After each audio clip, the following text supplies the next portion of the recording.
Hey, Dr. Hibiki, this is our final optimal controls project, and I am on a group with Valeria, Cricket, and myself, Dylan. So the objective of our project is to create an optimization program. It'll plan a path for the robotic arms end effector to pick up objects while minimizing the time taken to do so. So that graphic on the right is just randomly generated points in light blue that are representing our path, and the dark blue linkage is our robotic end effector. So our problem is, given a workspace with objects randomly placed in specific areas, a two-linkage robotic arm will need to acquire each object with its end effector. So we want to minimize the time from point to point.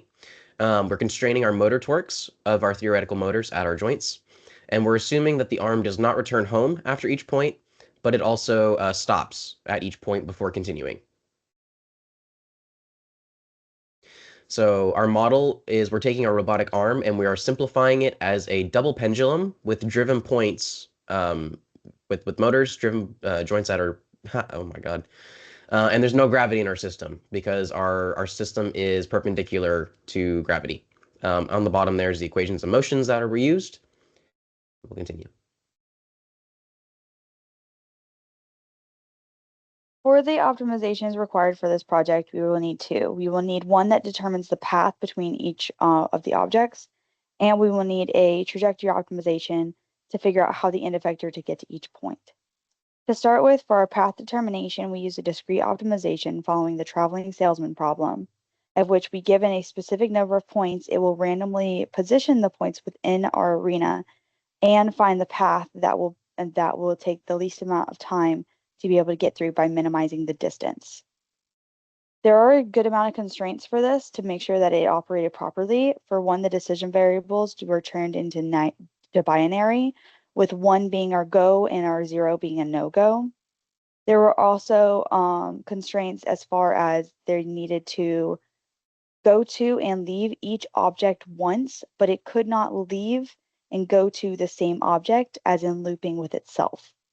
There's also a constraint saying that it needs to start at 0, 0, which is where our end effector originally starts at each program. And we also use a Miller-Tucker-Zemlin to ensure that there is one complete tour and no subtours, as what we are commonly finding at the beginning of coding. So after Cricket determined the path that we were taking, we tried to optimize that path, optimize the trajectory, and we first tried single shooting. However, we had poor convergence on each point within the animation, and the code itself actually relied a lot on the initial guesses, and so it was very inconsistent. So we decided to take another approach. We decided to go with direct collocation as our final optimization approach because it was more reliable than single shooting and would be faster compared to other methods like multiple shooting.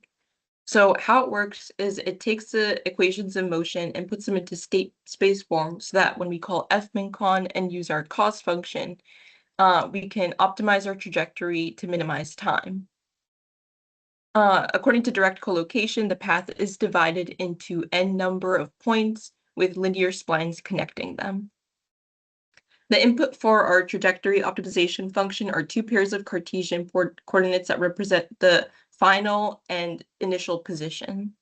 The output is the optimized path over time, as well as the final time TF. So as mentioned before, we do have some constraints. We put in minimum and maximum torque value limits. We also used forward Euler to define our defect constraints, which are our equality constraints. And we did not have any inequality constraints for this optimization. We also defined that the arm would start and end at rest for the initial and final conditions. So for integration, how we decided to make it work is we had one main code, then we had two functions being Pathfinder and trajectory. The main code would call our Pathfinder first to give it a specific number of points to create the path itself. This ran once, and it outputted our points in the order that they needed to be with their Cartesian coordinates. We then ran trajectory optimization, which would run in between each of the points. Our animation being in the main file. It would output both our X out, T out, and our T final for it to be able to run between each points. in the trajectory we were running non-LCON, ODE Fun, and Simulate for each time we were running trajectory.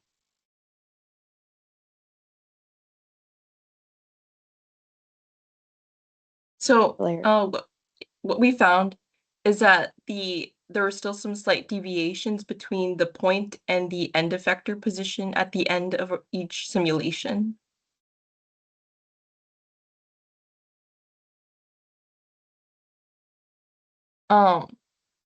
However, this can be solved using by restructuring the code, as well as looking at other solutions, potentially such as quadratic programming.